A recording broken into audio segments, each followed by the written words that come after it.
indicator দিয়ে দিয়েছি indicator বলতে ফোন যা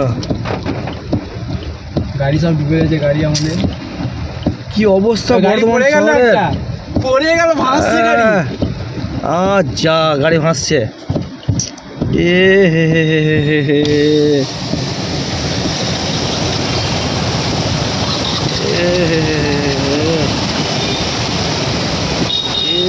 পাম্পে পানি ঢুকে যাবে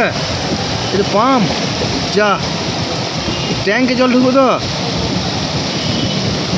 বাপরে দাঁড়া দাঁড়া সাবধানে চ সাবধানে চ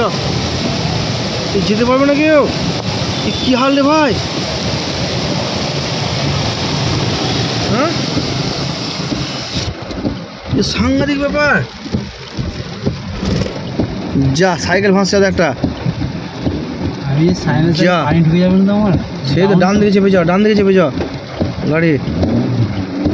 ডান দিকে যাচ্ছে চেপে চেপে যাও কিছু হবে বেশি এ করিস না পিক আপ কি অবস্থা রে ভাই বর্ধমান শহরের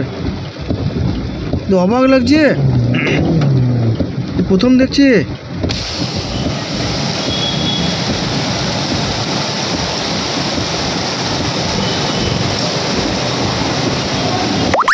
এখানে